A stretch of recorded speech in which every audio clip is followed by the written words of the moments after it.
A joke ऋषी? नाही, तू हॉस्पिटलमध्ये admit आहेस आणि असं असताना सुद्धा तू हॉस्पिटलमधून पळून जातो का? तर तुला मॅच बघायची होती.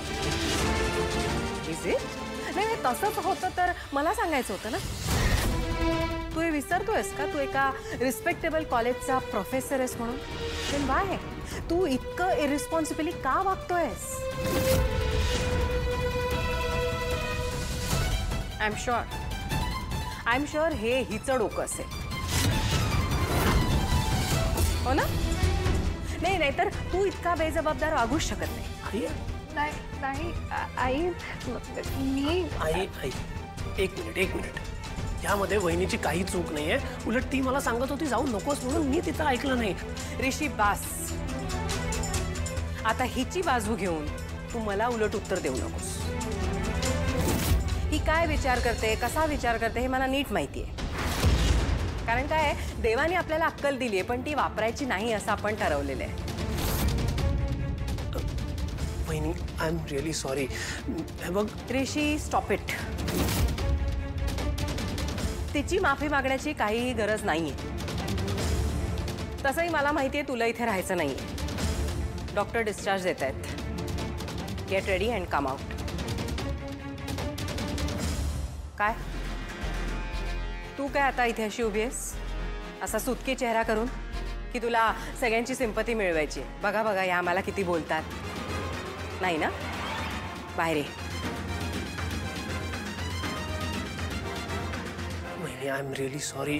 अरे ऋषी, अरे तू कशाला सॉरी बोलतोस? जाऊ दे. तू कमळीची मॅच बघायला गेलेलास, ती जिंकली ना, मला ह्याच्यातच आनंद आहे. डोंट वरी.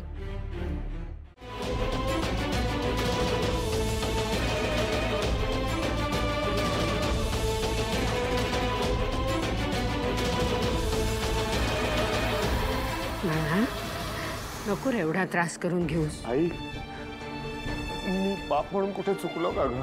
अधिकावर संस्कार करण्यात कुठे कमी पडलो का ग? अगं एक मुलगी गेली म्हणून दुसऱ्या मुलीच्या सगळं हातातोंडाशी आणून दिली, पण ती कधी हाताबाहेर गेली कळलंच नाही. अनिका असं का वागते काही समजत नाही ग. मला काही कळत नाही. काय करू? राजन, तू जरा शांत होशील का? शांत होतो. हे बघ, प्रत्येक आई वडील आपल्या मुलाचं चांगलं व्हावं, भलं व्हावं म्हणूनच सगळं करत असतात ना.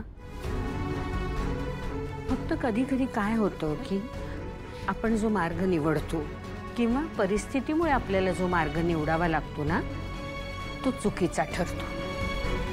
तुझं लहानपण आठव. आपल्याकडे फारसे पैसे नव्हते. आम्ही दोघंही काम करायचो आणि तुला त्याची जाणीव होती. तू सुद्धा लहानपणापासून कष्ट करून आज इथवर येऊन पोचलायस.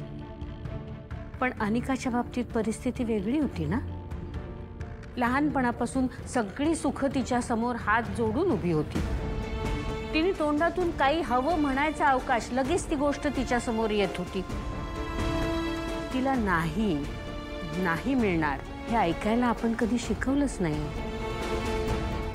मुलांना आपण जेव्हा शिकवतो ना की जिंकणं हे महत्त्वाचं असतं, त्याबरोबर त्यांना हेही सांगावं लागतं की हरण्याचा अनुभव घेणं हे सुद्धा किती गरजेचं असतं. अरे मनुष्य हरतो म्हणूनच तो सुधारतो ना. त्याला सुधारण्याची संधी मिळते, तो काहीतरी शिकतो. हरण्याचा तिला कधी अनुभवच नाही. आपण तो कधी तिला दिलाच नाही, त्याबद्दल तिला कधी शिकवलं नाही. ते जर शिकवलं असतं ना तर आज ती असं वागली नसती. आणि म्हणून अनिकाच्या वागण्याला आपणही थोडे जबाबदार आहोत राजा.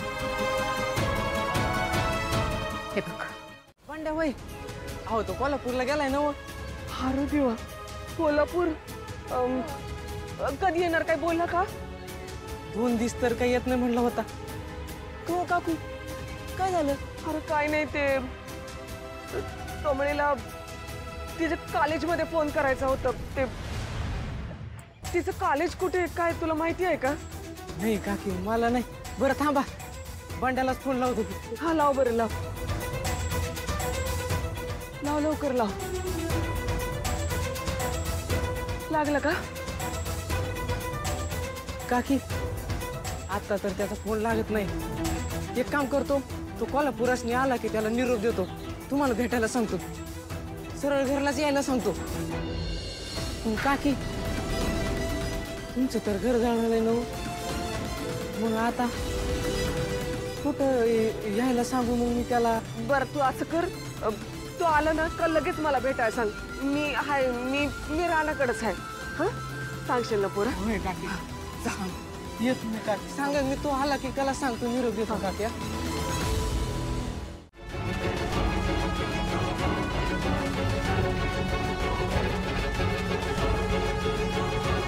कमळे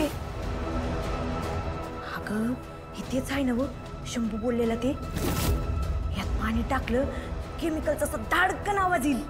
निंगे जरा ठेवशील का बाजूला? माकडाच्या हातात काकडा करशील, काहीतरी होईल ग, ठेव की. नाही ग थांब. कमळे आज की नाही मी गंमतच करतो बघ. हे सरळ जाऊन त्या आणखीच्या पुढ्यात ठेवतो आणि यात पाणी टाकतो, म्हणजे एकच आवाज. त्या माकडीनीचं तोंड काळ कुठं. ऐक की नाही भारी आयडिया. चालतंय की. आणि त्याच्यानंतर मी हॉस्टेलला जातो आणि बॅगा भरतो. बॅगा कशाला भरायलीस?